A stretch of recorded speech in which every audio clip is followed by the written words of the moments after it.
Hello everyone, this is Simardeep and this is my submission for the video PPT of the course PHN 314, and my topic is controlling airplane dynamics using motors run by 8085. Okay, so first of all we need to know what are the various forces that are acting on our airplane that we need to modify or that we need to take into account so that our airplane can fly. So majorly, there are four main forces that act on our airplane, that is the lift, the drag, the thrust, and the weight. And for a stable flight, the necessary conditions that we need are the lift must be equal to the weight, while the drag uh, should be cancelled out by the thrust. Okay, so how is lift generated? And this is important for the latter part, where we'll generate lift using the 8085 motors run by 8085. So basically there are two popular theories for lift generation.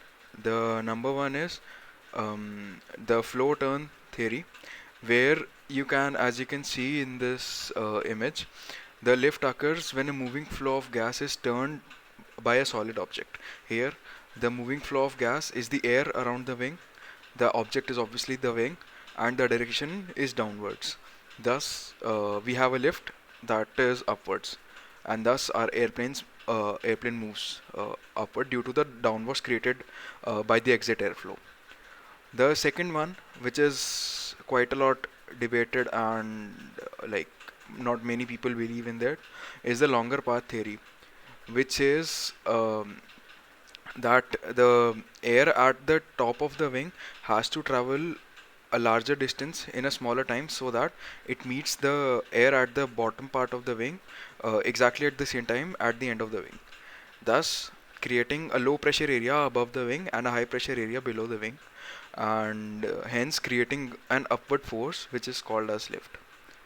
So these were the two main theories for lift generation. The next is dynamics of an airplane.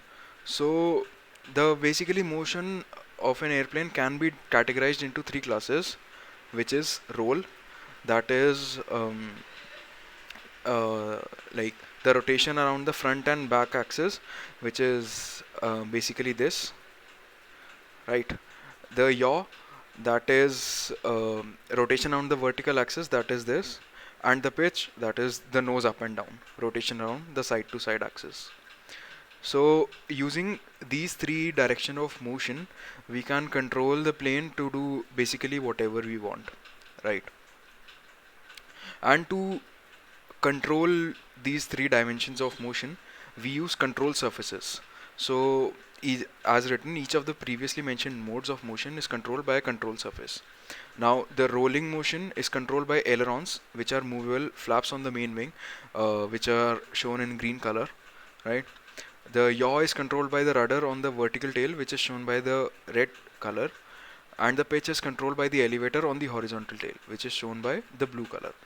And all of these basically use the fundamental phenomena of moment around the center of gravity of the wing, right? So okay, but these control surfaces are required only for efficient flight only, right? Basically what I want to do is um, remove all these control surfaces and make our plane fly using only motors, right? So instead of these control surfaces, all the dynamics, theoretically all the dynamics of the plane can be controlled by varying the thrust that we provide to the multiple motors on each side, right? And we'll be using DC motors for this purpose, and our plane would look something like this without any control surfaces, just the motor, and uh, like a typical airplane shape just for aerodynamics. So different motions can be controlled just by changing the thrust on our motors, right? So controlling the roll and yaw motion requires basically when the speed of motors on one side of the wing is reduced, right? The thrust force that is on that side decreases, because as we studied earlier during our lift generation, the lift is highly dependent on the velocity that our plane is traveling at, and that is directly dependent on thrust. So lift is in a part directly dependent on the on how much thrust that we provide, right? So reducing the speed of motors on one side reduces the thrust force on that side, and thus reducing the lift on that side, right? And hence initiating a roll effect due to the difference in moment around the center of gravity. So our plane will roll like this. Basically, this is the area where our motor speed has been reduced, and this is the motor area that has the same uh, basic motor speed, right? So this lift will reduce and our plane will go like this, right? And also, as the thrust is also decreased, so the forward force that the thrust was giving will also reduce on this side, right? So our plane will also go like this. So both the roll and yaw functions are like basically achieved through controlling the speed of one side of the wing, right? And controlling the pitch is pretty simple. You just need to basically increase the motor speed. That would increase basically the lift of our plane, and whenever the lift is greater than the weight, the plane will move up, and whenever the lift is lesser than the plane weight, the plane will go down, right? And that's how we can control basically the altitude of our plane. Hence, the change in lift changes the altitude of the plane, and hence another class of motion is also controlled. Now comes the use of 8085. So 8085 can be used to control the speed of motors on each side of the wing, and two 8085 microprocessors can be used, one for each side of the wing, and the speed control can be executed by changing the speed of motors as we talked earlier. Now this is the basic code for motor speed control in 8085. Right, starting at the address 2000, we enter the code 3EFF, which is basically like loads the accumulator with the data FF, right?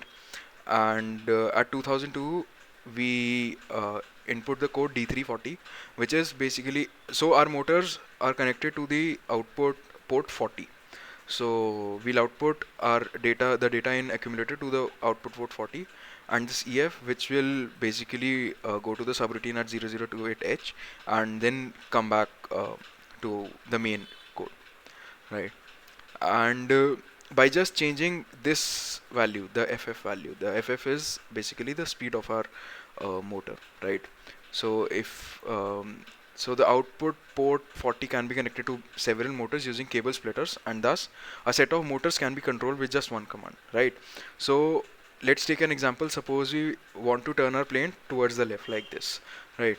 So what we want to do is reduce the motor speed of the left side of motors, right? So we can just change the address of the 808, we can change the data at address 2001 of the microprocessor 8085 that is controlling the left motors, right? And say change it to value A1, that like lower than the previously mentioned value, right? And hence it will create a rolling and a yawing effect, and thus the plane would turn towards the left, right? And this is how 8085 can be utilized for maneuvering UAVs. Thank you.